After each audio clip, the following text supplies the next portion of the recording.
ده يا جماعة شكل مطبخي القديم. بصوا، كان واخد نفس الرسمة بتاعت مطبخ شقتي القديمة. تمام، ده شكل المطبخ القديم اهو. ماشي، طبعا عندي تحت الحوض انا مش مقفله ولا حاجة.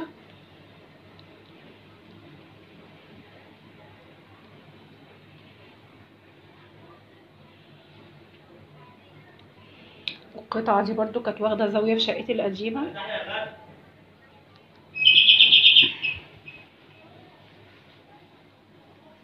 بصوا بقى يا حبايب قلبي، مطبخي الجديد الجميل. بصوا، ربنا جبر بخاطري وابو انس جاب لي المطبخ الجديد دوت هدية عيد الام وعيد ميلادي وعيد العمال وعيد الاضحى وعيد الفطر. قال لي بصي دي كل الاعياد كلها كده جمعها في بعضها، وقال لي هي دي هديتك يا ست الكل.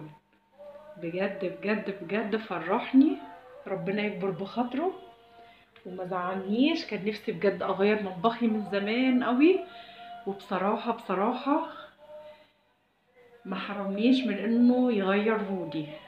كان مطبخي القديم زي ما انا موريكم كده في اول الفيديو، كان واخد التقسيمه بتاعت الشقه القديمه، فما كانش الشكل متناسق خالص في المطبخ. بصوا بقى، اما عمل لي المطبخ الجديد بصراحه، جاب لي بقى الكتالوج وكده وقال لي نقي الالوان والشكل اللي انت عايزاه والتصميم اللي انت عايزاه.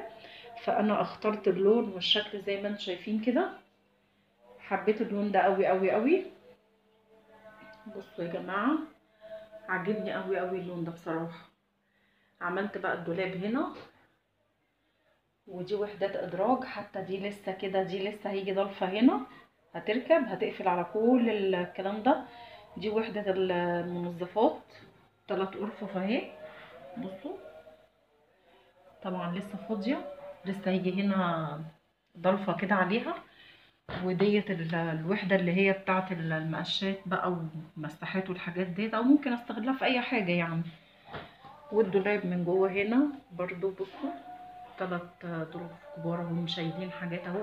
انا بقى رصيت الحاجه كده رص عشوائي يعني، لسه برضو هنظم تاني.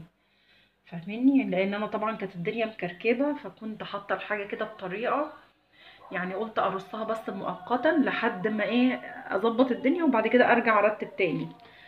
ماشي. وعندي دول هنا دوت الادراج دي بتاعت الخزين بقى، حاطه بقى السكر والمكرونات والحاجات دي. بصوا، جميله قوي قوي. بصوا، وطبعا هنا الوحدات ديت برضو هنا 3 ادراج، وهنا ديت زي دي برضو، وبرضو اللي فوق دول. عايزه اقول لكم ان الحوض عندي هنا فوق الحوض كانت برضو هنا في وحده كبيره قوي اللي انا كنت مصورها لكم في الفيديو من الاول. بس ابو انس قال لي ان شاء الله ان شاء الله هيجيب لي برضو ايه يعني وحده تانية بعد كده غير ديت. تمام. طبعا انا عندي هنا تحت الحوض فاضي زي ما انتم شايفين، هقفله بقى بستاره يعني، لسه فيه برضو شويه تعديلات كده وحاجات. بس انا مبدئيا يعني كان مؤنس فرحانه جدا جدا جدا. بجد بجد، الزوج الطيب رزق زي ما بيقولوا. انا حبيت اشارككم فرحتي. طبعا الفيديو دوت ملوش اي هدف غير اني اشارككم فرحتي، زي ما انا معودتكم كده كل فتره يعني بقى ايه بديكم حاجه يعني تحفيزيه. فانا عايزه اقول لكم ان ابو انس جاب لي المطبخ الجامد ده. حبيبي، شكرا شكرا ليك، وما يحرمنيش منك يا رب، ويخليك لينا ودايما كده جابر بخاطري. انا يعني كان في معاناة، يعني معاناة ان انا اغير المطبخ بصراحة. فهو بقى ايه اخره وجمع لي كل المناسبات والاعياد مع بعضها، عيد الام بقى وعيد ميلادي كل الاعياد. قال لي هي دي هدية عيد ميلادك.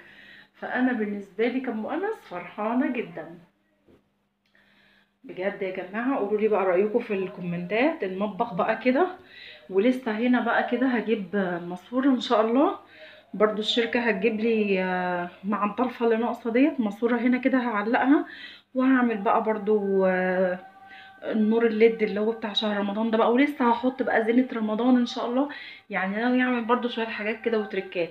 قولوا لي برضو تركاتكم وقولوا لي ايه اللي ناقص، او ممكن ازوق بقى المطبخ بايه. انتوا زي ما انتم شايفين هنا انا عندي هنا الجنب ده كده فاضي. كنت بفكر اعمل هنا كورن كوفي اللي هو على شكل فنجان دوت، بس مش عارفه بقى، خايفه وانا داخله من المطبخ كده يكون ملطشه ولا حاجه. فمش عارفه اركبه هنا جنب الوحده اللي هي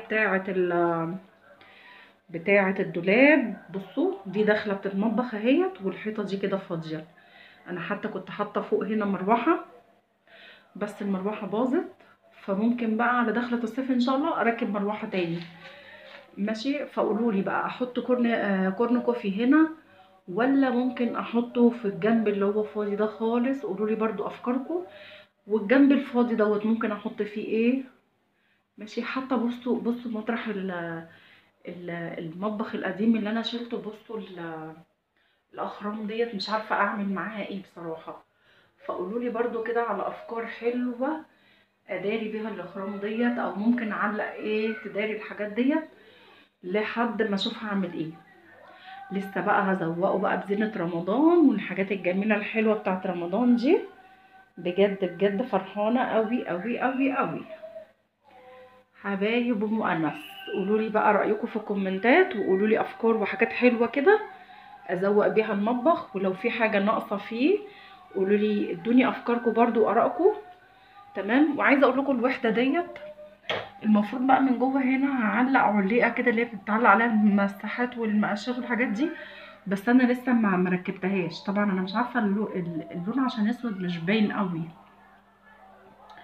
تمام، هي معموله الارتفاع بتاعها بارتفاع المقاشات والحاجات دي. فانا هنا حاطه بقى الجروف والمنظفات، ولسه هركبها. قولوا لي برضو ممكن ايه افكار ليها حلوه. تمام. وعندي هنا زي ما قلت لكم الوحدات دي برضو اهي. ادي دي وحده اهي، ودي التانية فاضيه لسه، ودي التالتة. قولوا لي برضو ممكن نتحط فيهم ايه، او نعمل فيهم افكار حلوه لايه. تمام. يعني انا في الفيديو دوت انا اللي محتاجه بقى ارائكم وافكاركم. مش يعني انا كل مره انا بديكوا افكار حلوه وكده، لا، انا الفيديو انا اللي محتاجه ارائكم وافكاركم. ماشي يا حبايبي، ما تنسونيش بقى تدعوا لي دعوة حلوة كده. آه يعني في الأيام المفترجة الجميلة اللي احنا داخلين عليها دي تدعوا لي دعوة حلوة بظهر الغيب. وقولوا لي برضو آرائكم في كومنتات. ما تنسوش يا حبايب أم أنس. والسلام عليكم ورحمة الله وبركاته.